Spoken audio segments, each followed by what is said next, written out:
Doctrine, and Devotion. It's a podcast that explores Christian faith and practice from a Reformed Baptist perspective. My name is Joe Thorne. I'm the lead pastor of Redeemer Fellowship in St. Charles, Illinois. And I'm Jimmy Fowler, executive pastor at Redeemer Fellowship. What a weekend. Yeah. It's been a good weekend. We're recording on a Sunday. This is dropping on a Monday. And, it's been a good weekend. I think so. I feel like it has been. Yeah. What happened for you? Got to hang out with friends Friday. Okay, that's good. But it was more like things have been going good at work. Yeah. Some bad. Things are paying off because you've been like killing it. Yeah. No, it's like I had a meeting this last week, and it's a fairly. Did you get to fire somebody? No. It was a customer meeting, potential customer meeting, and it's a large brand, large brand. Dial soap. Nope, not going to say who it is. Oh, okay. And Palmolive. It's a large brand. And that meeting, so it was like I sent an email, like a phishing email sort of a thing, like to them. Yeah. Like, hey, I'm around, love to get together. Within a month, they show up. Wow. Have a tour. And that meeting, the only way it could have gotten better is if the guy pulled out a deposit check and a contract. Wow. So that was like, we had the meeting. The next day, they send everything over. That's fast. They're sending a letter of intent as well as like monies towards like capital expenditures, operational expenses to begin running their product at my facility. Wow. With an eye towards like, they're like, this summer I need you running. Ooh. And I'm like, well, you're going to have to sign this, that, and send me this check. And they go, all right, we're done. I was like, I always. So let me guess.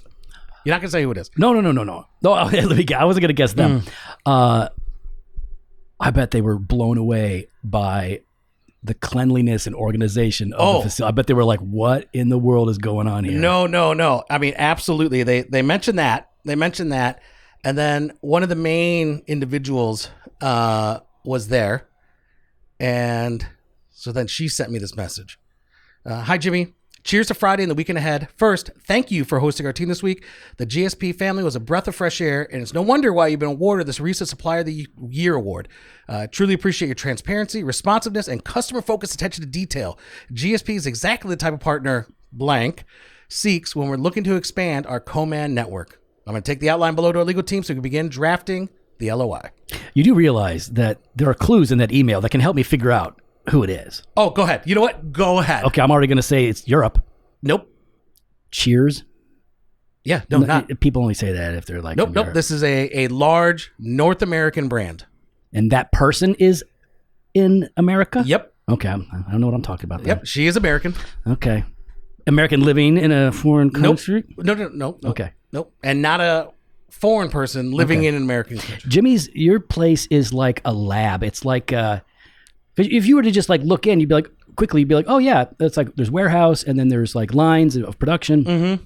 But then if you go in and like look, you don't have dust. Like I don't like dust. It's so clean. It's bizarre. I don't like dirty. I don't like it. That's gotta make it. People that want you, I mean, if you are offering to handle their product and they come in there and see that, they're like, oh yeah. Yeah. And it also kind of shows me that, there's only a few competitors that I have, right? Mm-hmm. How bad the current one's messed up. Yeah, Dumb and Dumber. Yeah. That's pretty much it. So anyways, Friday was a bit of a celebratory Friday for me. Yeah, a bit of a celebratory, like, let's just go kind of relax. Yeah.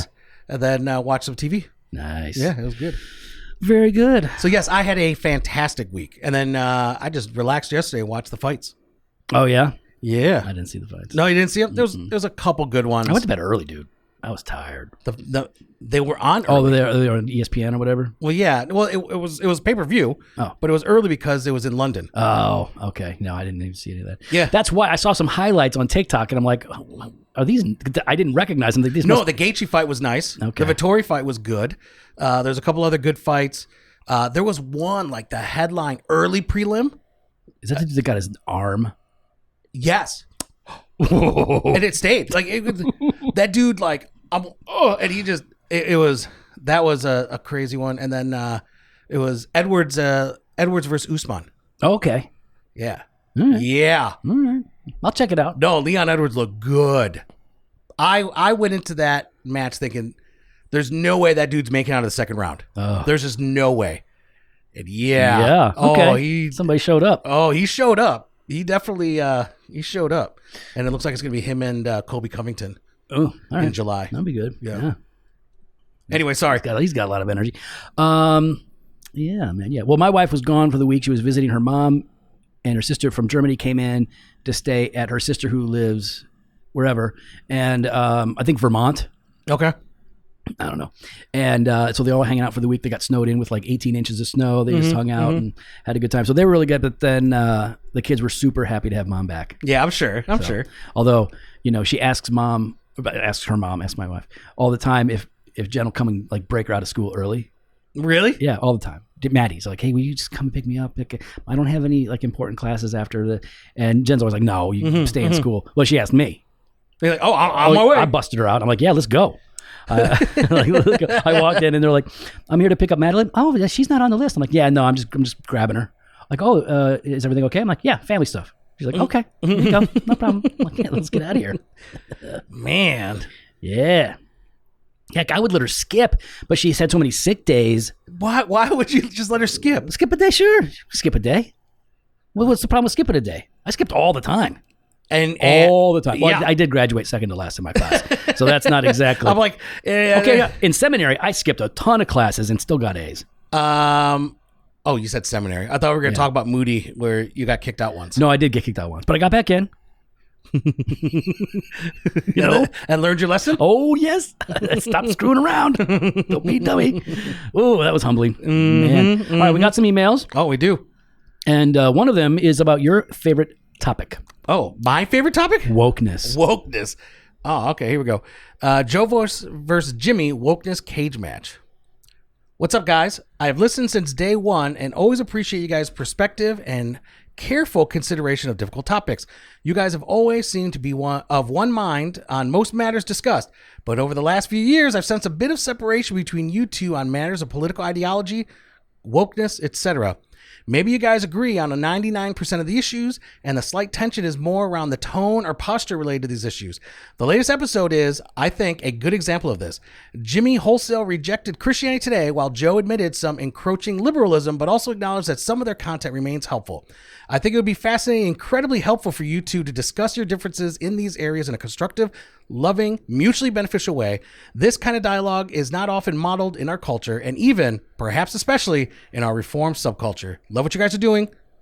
Corey, we know this guy. Yeah, he's a good guy. Great guy. You like him. Beard, Yep. Yep. Oh, can't go wrong if you got a beard. Well, you can. Some do. Yeah, some do. Yeah, there's some. But I like him a lot. So the difference between Joe and I think it's very easy. It's very simple. It's very simple. I'm not looking for a paycheck to write an article. They don't pay.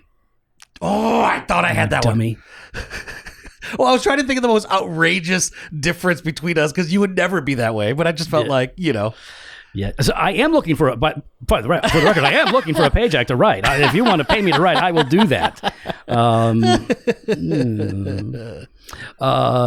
What did I say? Oh, first of all, he said something about like you were like no use for Christianity Today, and I said, well, they got some good stuff. I remember referring to DGC having some good stuff. I don't know what Christianity Today puts out at all. The stuff that I've seen is generally not very interesting to me. But TGC, they're so broad now. They've got articles that I totally disagree with and think are awful. Yeah. And then they'll have something on like the Reformed principle of, say the regulative principle or something like that. That's good. Yep. So they'll have different stuff. But it used to be, if it was going to be on TGC, it's probably going to be good early on. And now, like, it's so broad, and I don't. It's like if you were going to show something from Disney, right? It used to be that you would know, hey, I could go ahead and play this, and it's fine. And nowadays, though, you're just what has crept into it. I feel like it waltzed in. It waltzed. I feel like they came in dancing. It waltzed in, and now everything has to be kind of, viewed and checked out and like kind of screened beforehand. And that's kind of the same thing. Like when I look at TGC and even Christianity Today, right? And you're right. I think Corey's right. I probably have less time for Christianity Today, right? Oh yeah, I'd be the same. I have less interest in anything they're doing. But it doesn't feel like I can take an article and just really kind of share it, right? I feel like if I'm going to share something, I really got to take a look at it, go through it, click on the guy, see what else this guy or this person has written. Yeah. And because you know how it's going to be. It's going to be like, hey, you're okay with this article? Well, what about this one from 2012? Yeah, and I personally don't have a problem with sharing an article with somebody if the article is solid. I don't really care where it comes from. But it's got to be solid. It's got to be solid, of course. And I'm not. But that's true regardless. And so I usually know the people. I don't know them personally, but I know who's writing an article. If I don't, then I'm definitely going to be even more careful with it. But I don't like tell people, hey, we don't just promote TGC because we're very careful. I've made this point quite a bit. We don't promote John MacArthur and we don't promote Beth Moore for the same reason. We have too many disagreements with their theology. And so it's like John MacArthur is a dispensationalist. And so his view of a lot of things are not theologically tight enough for us. I'm not going to do that. And with Beth Moore for different theological issues. Yeah. She's a bit more on the charismatic end of things, at least when back in the day. But there's stuff that even with MacArthur, right? Like there's stuff with MacArthur that I would share an article from MacArthur. That's Absolutely. Exactly. See, yes. like there is where it's not that wholesale baby in the bathwater sort of thing. Yeah. Because as we have said it multiple times, right? We both, I know I have for sure, but I believe both of us have genuinely been impacted by how God has used them. Totally. So that's what I mean. Like we would never hand out the MacArthur Study Bible because there's way too much dispensational stuff in there. But if he has a particularly good something or another, we might recommend that. It's like with individual stuff, we might recommend, and then with other things, but we wouldn't recommend the whole. That's all I'm saying.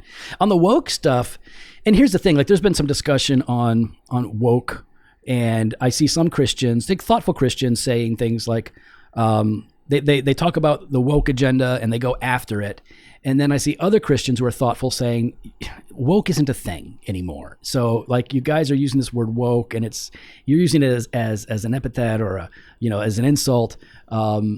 And so it's really like you should find another word. But the reality is, and I pointed this out on Twitter to a friend, that woke was, from my understanding, in my reading, it was originally coined by African Americans. And a lot of them had a very specific way of talking about it. And then liberalism kind of took it and ran with it in another direction. And now conservatives use the term woke to refer to a subset of ideas that are generally held together. And so they're attacking it. And I think, listen, people are going to use the word in different ways. And I don't really care if they're using the word. I don't tend to use the word just because I don't hear the people that I'm critical of using that word themselves. So I don't, it's like, all right, I mean, I can use it, but if they aren't using the word, I would rather try to use the words that they're using to show that I'm talking about what they're talking about. If I'm criticizing, but are you not still talking about what they're talking about without them actually saying it? It's like a pastor that, doesn't say Calvinist, like he's got Calvinistic tendencies or, beliefs, right? But rather says, biblical. Yeah. Well, I think the problem with that would be, I would say, listen, you're saying that you don't have, if this guy, well, first of all, I don't care if he uses the term Calvinism or not, but it's because it's like Calvinism is so much more than just the 5 points. But I think you need to be honest. Yeah. And so I'd say, listen, don't pretend that you're not teaching Calvinistic doctrines. You are. Those are Calvinistic doctrines or biblical doctrines, and you should be transparent about that. If you're candidating somewhere, let them know where you stand theologically. The difference is that we should be able to come to a consensus on what Calvinism is. And whereas woke, there is no more consensus on what the word means. I just heard a liberal on one of the big news channels talking about it, and it was a very specific, radical leftist idea. So that's what they mean by woke. You talk to somebody else, they mean something different by he wrote Woke Church. Was that Eric Mason? Eric Mason. Yeah. He meant something different from that, and then other people mean something else. So it's kind of hard to use the word whenever you have to define it, right? So I'm fine. I'm fine. And I think that's the important part, yeah, right? Use the word, but define it. Yeah, because that's the thing is that, I mean, for some, not using the word. They know the word's a triggering word. Yeah, for sure. So instead of using the word, they still push the ideology without using the word, and then hide behind, I never said woke. I never said this. I never said that. But it's like, well, hold on. What you're talking about. But I don't care about the word. That's the thing. It's I care about the ideas. That's what I care about. Like what some people who push. I'm saying like the word to me is less important, and it depends on who you're trying to reach. If you're trying to warn Christians who are conservative about dangers, you might use the term woke to summarize. Like, I'm using this term to encapsulate these particular ideas. Yeah. Right. So you're communicating them. But if you're trying to reach people in that group and use the term woke, you're going to turn them away. It'd be probably more strategic to say like, these are the concepts that you're bandering about. And you can't even say critical race theory. You have to be more specific than that. You have to get into it to talk about specific principles, right? Because people mean different things. But you're talking about issues of identity, for example, or gender. Yeah. You start getting into those things. So, I mean, the way I kind of define it is like anything that goes against is not what I believe is just woke. Or it's Marxist. Marxist. It's just woke or Marxist. Yeah, that's fair. Whatever's easy. Whatever's easy, whatever kind of the bucket that it goes in. Those are the only two buckets I operate in. So let's see, where do we disagree? I'm trying to. I think we're closer. I just think we talk about things a little bit differently sometimes. And again, it depends on what our aim is, right? I talk differently to non-believers than I do to believers. For sure. Because I'm trying to communicate with them and I'm trying to move them in a particular direction. With non-believers. Yeah. And so, and I'm talking to Christians, I know where they're at spiritually in a sense. And so I'm trying to move them and encourage them. And so I want to use words that they're going to understand and introduce words that they need to understand. You got to be bold. We talked about this this morning in the sermon, right? You got to be humbly bold. You have to have a humble boldness to confront and to debate, right? You're not the person that has all the answers, but you know where the answers are found. And so here, maybe this is, one of Corey's points here. Let me go ahead and let's flesh out one of his points, because maybe that point is an area where I need adjustment, right? Probably. There's not an apology tour right now. It's okay. It's not time for the apology prelude. Tour. It's a prelude. So he says here, you guys have always seemed to be of one mind on most matters discussed, but over the last few years, I've sensed a bit of separation between you two on matters of political ideology, wokeness, etc., which I disagree with. Yeah, political ideology, we're on the same page. But I'm thinking here, it's because maybe you guys agree on 99% of the issues, and the slight tension is more around the tone or posture related to those issues, maybe. But the latest episode is, I think, a good example of this. Jimmy wholesale rejected Christianity Today, while Joe admitted some encroaching liberalism, but also acknowledged that some of their content remains helpful. Okay, so this is where I think it probably seems that way. And I would say I agree with what Corey is seeing. I would say personally, over the last few years, I just have had less time to really engage in articles or anything that is not helpful for me. Like, does that make sense? It's well, and what do you, if you are going to hear about an article from CT, which ones are you going to wind up hearing about? The crazy ones. Correct. Yeah. But it's not only, but it's like, I think the onus though, because CT had such a bad, at least in my estimation, a bad run, right? The onus is on them to regain public trust. Yeah. The onus is on them to regain public trust for me to want to even go and check out their website and look at their articles, right? Like, that's where I guess I'm trying to say is like, at more and more as life gets busy, family gets busy, priorities for me are the local church and my family, right? I don't have the time to sit there and sift through and say, okay, what's good, what's really bad, to go through. The onus is on Christianity Today to regain public trust in their publication, right? And maybe that's where he's sensing where it says Jimmy just rejects, right? There's some truth to that. I just don't have time to go sit there and go through all their stuff. Yeah, and I think and part of what I would say on something like that is like I've known people that work there. And I've known people that are conservative Calvinists, and they're like, no, listen, there are people here that are really trying to do good things and put out good stuff.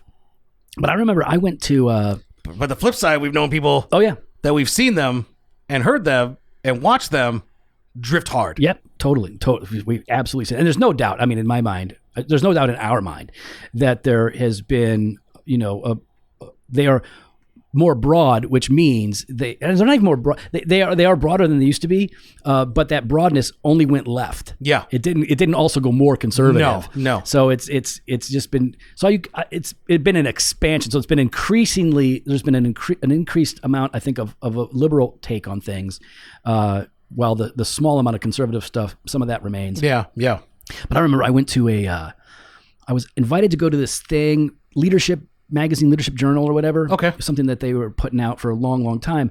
And so I went in with another pastor and a couple of other guys, and Dan Darling was there, and when he was a pastor. And so they brought us in to talk about Leadership Journal and what we thought about it. And everybody was like, Leadership Journal's great. I don't know why more people don't read it. The average reader is 55 and up. There's no younger people reading this thing. Why I was the only one to go, yeah, because it's boring. It's not interesting. Yeah. I don't ever even consider picking that magazine up. It's it's just it's a lot of the same. I mean, I'm sure there are good articles in it, and I've seen some good articles. Yeah. But like overall, it's just not. And so they were bringing people in to find out like what are people thinking about Leadership Journal, and I'm sure I would imagine they're doing that. How could they not be doing that with CT? I would think that I would hope that they are, but then it depends on who they get. If their focus groups are increasingly saying, "Oh, well, we love this direction, we want more of this," then they're just going to go. You're going to double down. Yeah. Instead that's of saying, how you get Fox News to Fox Nation, right? Like how do you figure out? Like I think there needs to be real clarity. I mean, Carl F. H. Henry started Christianity Today, so it's like it used to be something really, really good. Jimmy's looking at me. Started Christianity. I don't think that's right. Today. Billy Graham. That's what I thought. I thought it was Billy Graham. Carl F. H. Henry was involved, wasn't he? Oh, hang on. I thought it was Billy Graham. F. H. Henry. Yeah. He was involved. He was the first editor at Christianity Today. There you go. See? We're both right. Disagree to agree. That's how we find out. So yeah. There were changes. Like things, things change over time. And I look at something like Modern Reformation. And Modern Reformation has been around for a long time now. And that's still one that I can trust. Like I'm not worried if anybody's consuming that. I think politically we're on the same page. I think we have the same values. We typically Joe just wants anarchy. I do not want. I want organized anarchy. No, I don't. I don't think it's wrong to pay taxes. Joe's going to be in New York on Tuesday. Okay. First of all, no one's arresting my president. the true president. Do you see what Elon Musk said? Oh, he's right. He's like, if you put Trump in handcuffs on Tuesday, he will win the election by a landslide. 100%. Terrifying. 100%. Ooh, listen, I am nervous about the next election. I am nervous about it. I'm nervous about Tuesday. Yeah, too. Oof, man. It's just craziness. Just craziness. People are nuts. I'm not. I just. Can we just get? And why Trump couldn't truth out like, it's fine, protest. Just please add that word peaceful. Just add that qualifier, please. Just add that qualifier. let's throw in peaceful protest. Don't be stupid. Some of you did some stupid things last time. Let's go with peaceful. Yeah. How about silent? Try silent protest. Non-violent, silent. Just be chill. Just show up. 1 million people show up. That make a statement. It'd make a statement. You don't have to. Don't have to go all ham. No. So, all right. And then also sometimes when Jimmy and I are talking on the mics or off, we also just antagonize each other sometimes. So that might. Oh, we do it on purpose. Yeah. It's quite fun. So yeah, man. We love talking about it. We like being real and being honest, and we'll do more of that. All right. We got another one. Yep. Here we go. All right. I'm going to let you read this. All right. This guy says, "Hey guys, I am currently transitioning out of a youth director role." By the way. Oh, are you plugging ours? We do have an opening. Okay. He says, I am currently transitioning out of a youth director role at my local Baptist church where I have been working full time for the last 5 years. This is also the church that my wife and I grew up in. So they have a big history here. Over the past couple of years, my wife and I have become convinced of Reformed theology, a la 1689 federalism, and have tried to discern a future at our mainline Baptist church while maintaining our new convictions. We recently came to the conclusion, for a number of reasons, including a series of difficult conversations with our pastor, that we must leave our church and find one where we are more closely in line doctrinally. I am also a part-time seminary student working through an MDiv at a local Reformed seminary. My problem, one of many, is this. How do I begin thinking about pursuing pastoral ministry in a context other than my lifelong local church? For years, my wife and I have envisioned our future at our church, and the pastors have been making plans for me. My family, friends, and future plans are all at this church that I am leaving. While I know the church is universal, I'm really only ever known and done ministry in one local expression of the universal church.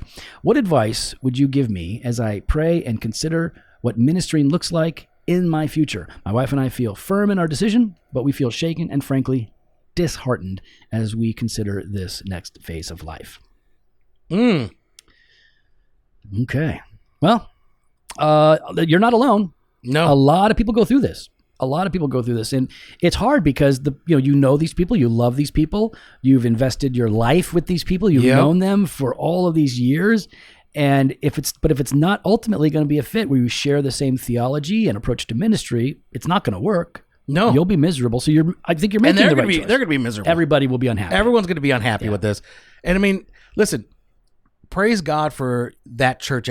Praise God for that church. You know, what they're doing is uncommon to raise somebody up from within like that. Raise someone up. They've walked alongside you. They've loved you. They've cared for you. It's somewhere where you've seen, man, I could really see myself ministering here. They've seen it. Yep. They've seen it, right? And they're not even the ones initiating this departure. No. Praise God. Praise God for a local church like that takes seriously discipleship amongst itself. Yeah, right? That's good. Now, you've just have a different conviction. Yeah. And I think that's where it's good to maybe take a step back and whether you're interning somewhere else or dipping your foot in that, right? Like while you're pursuing your studies, I would intern at another church. Yeah. First of all, you're going to find another church. Yep. And you're going to learn a whole new way of doing things. That's going to be a learning experience. If they have the internship, do that. Even if they don't, just tell the pastor, listen, this is where I'm at. This is what I'm called to do. Yep. What can you help me with? How can you encourage me in my pursuit of this? Yep. I would say start ringing up other pastors. Find other pastors and talk to them. Find out what they're doing, how their churches work. Start to get a list of things together. So you may have questions that relate either to how elder boards are run or, what are the role of deacons, or it might even be how to organize worship in a way that reflects more your convictions than what is typically happening in a lot of places or what you've experienced. So I think all of that's necessary. And most pastors are pretty jazzed to talk about what their church does and how they do it. Now I get calls all the time, emails from people that are like, hey, would you be able to walk me through this? And we set up a time and we talk it out and it's fine. We get that stuff taken care of. And I like sharing what we're doing. It's not that we've got it all right. It's just that, they like the way we're doing something and they want to hear about it. Yeah. Yeah. Most of these guys are going to be on board. But it's gonna take time. You're in seminary now, and so you're looking to go out. I would caution you against just going and trying to start a church.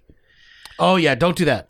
That's you need training and prep. You need a church to send you. That could happen years down the road, but some guys get into this stage where they're like, oh, I'm just going to go out and do it. I'm going to finally do it right. And they kind of get really excited. They're like, I don't like the way it's been done at the church that I grew up in. So now I'm going to go down the street and I'm going to do it right. And they wind up taking a bunch of people from their church and starting another.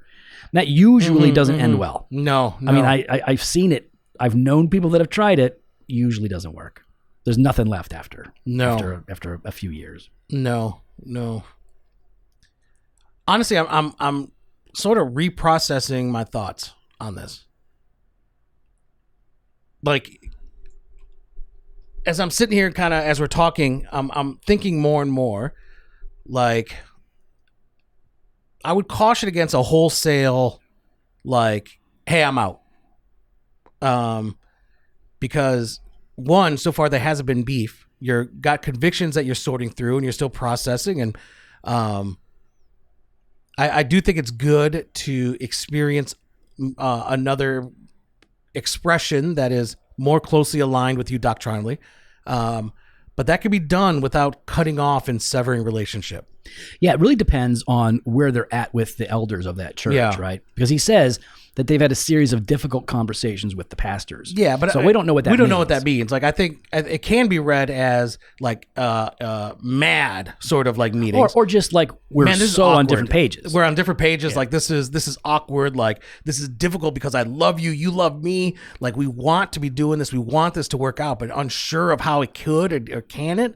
And because we don't know what his church is like. Correct. You know, you might find out like, oh, you know what? I've got an idealized perspective on what a Reformed Baptist church would be, and you're going to go there. You're like, it's not that different. No, it's not that different. it's pretty. You know. So I would just take it slow. You're still a part-time seminary student, right? You're still a part-time seminary student. You're still working these things out. It's hard for me to give you the advice to switch up some sort like. That church, your church, has been supporting you, loving you, caring for you through this process, through this seminary process. That's kind of hard to sort of like to suggest for you to walk away from. Yeah, there's a time to walk away. Correct. And if you're there, great. And if you're not, but you need to know. You need to know. And I would say I would agree with Jimmy in saying that, you know, if you're not all the way there, then just tell them, listen, I'm having these thoughts. I want to visit some other churches just to see what's going on, and then make your calls, see what's going on. And then because it doesn't even sound like you've been to another church. So I'm sure you've visited other churches over the years for different reasons, but we don't know where you're at. So like what state or whatever, I don't think, or what city. So I don't even know what's in the area. No. You might find like there's really nothing in the area. And so you may wind up staying there. And then when you finish seminary, you might be floating your resume. Correct. Exactly. And that's why could be a church that sends you. Yeah, exactly. You don't have to go on. You can just say, hey, listen, I'm not going to leave, but I'm made for a different kind of ministry. That's fine. That's fine. Yeah. And so, hey, let's be honest, let's be open and really hit hard. And I think this is really important. Your appreciation for what the church has done well. Yep. Because the church has done something well in your life. The church that leadership has really poured into you. That pastor has poured into you. They've spent time with you. They've sacrificed time that they could have been with their families to be with you. You don't just take that lightly. Yeah, you're going to benefit from a lot of things and that they've done for you. And I'm sure he's aware of this, right? Yeah. But it'll be even more clear later on. I've shared this before, but I was going to a local church, a large church when I became a Christian, a Baptist church. I was there for 2 years. New bunch of people. Everybody was very nice to me. I was very encouraged to pursue ministry, all that stuff. But I ultimately decided I need to leave and go to a church that is more Calvinistic, more Reformed, more theologically oriented. I began to develop in that way. And so I was a member and I just ghosted them. I just started going to another church. I get a call from one of the pastors, and he's like, the guy that I mainly knew, and he's like, hey, you haven't been coming. I'm like, yeah, I've decided to go to another church. And he's like, okay. We were praying for you. And I realized like he hadn't been here in a few weeks. So I'm just calling to see what's up. I was like, yeah. He's like, well, why don't we meet? So we met, and I gave him my reasons. He gave me a little pushback on those reasons, but he said, listen, here's the thing. We know that you're passionate, which is, a nice way of saying cage stagey. We know you're passionate, and we're not surprised that you feel like I want to go to a church that's more like me. That's fine. But you ghosted us. Yeah. You just left. And I felt so bad because they were great to me. Yeah. And I'm still benefiting. In fact, this guy has to be in his 70s now, right? So Pastor Brian was his name. He was the youth pastor when I started to go there in 1990. He became the senior pastor after I left. And now he's not the senior pastor anymore. Pastor emeritus. I asked. He's not. He's like, no. I'm just pastor of like counseling and discipleship or something. But I was at a coffee shop. I haven't talked to this guy in years. I was at a coffee shop a couple weeks ago, and there he is. By the way, the dude, he's always been like a handsome, put together, cool guy. And I would never be able to guess his age by looking at him. He looks good. Anyways, he's sitting down, hanging out with some people. I'm sure they've been visiting the church. And I walk over and I go, I don't want to interrupt. And he goes, Joe. And I'm like, oh my goodness. Like, yeah, man, I just wanted to say thank you. And guys, this Pastor Brian here, I'm in ministry, and he's the first guy that told me you ought to pursue ministry and look at Moody Bible Institute. Grateful forever for that guy. Perfect. You know, you gotta. Here, I want to add on though. Right? Tag. So tag. I want to tag something though. Not just everything you said, but what I had said about, hey, they poured into you. But it's not only one way. The reason why, to be kind of working through this slowly, is it's not just because of everything you've gotten from them, but what they've gotten from you. Yep. And they've gotten relationships, right? They've gotten a friendship. Like, this is not just a severing one way, but it's going to be painful for them. Yeah. So walk through that slow. And other people in the church. Right? They're going to feel your absence. They're going to feel your absence. So really, it's not arrogant to say. No. Like, it's not arrogant to say, man, my people are going to miss me. They should. Yeah. They should, because you were involved and you were part of it. Like, you were part of the life of the church. Like, and you don't go through it like so flippantly, which you're not. But that's what I'm saying. Like, take it really slow. That's why I wanted to kind of change up what I had said initially, because I felt like what I had said was a little too. We just jumped to the end. Yeah, we just jumped time to leave. Yeah, it's time to go. But no, here's the thing, right? Yeah. Like, it's you don't just rip that Band-Aid off and say peace. Yeah, it's not like they're praying to Sophia. Yeah. Right? Yeah. They're like doing some weird stuff in there that you have to just bolt. But yeah, I think that go about it in a way that honors Christ, that honors the church. You know, we've had people leave our church. Sometimes they're like, I'm just not feeling it anymore. We're like, oh, we're going to miss you. It hurts. But like, we understand they want to go somewhere else. Yeah. We have people leave poorly. Yep. And they really hurt people. And we have had people that leave well. Leave well if you're going to leave. Yeah. But maybe stay there until you're actually going to start applying for positions. That's right. Well, we'd love to get your thoughts. You can follow us on Instagram and Twitter @DocAndDevo, or on Facebook /Doctrine and Devotion. You can head to the website, doctrineanddevotion.com. There you can contact us. You can sign up for the email blast of the store, jofostore.com, and grab some gear. We got the first part every Monday and Thursday. We've got blog posts and video content over at the website. And we've got that all-access exclusive content. We got Banter Truth on Tuesdays, Weekday Wisdom Monday through Friday. If you want to support the podcast and get that commercial-free content, exclusive content, you can hit on the button that says support this podcast in your podcast player, or head on over to doctrineanddevotion.com /all access and sign up today. Later.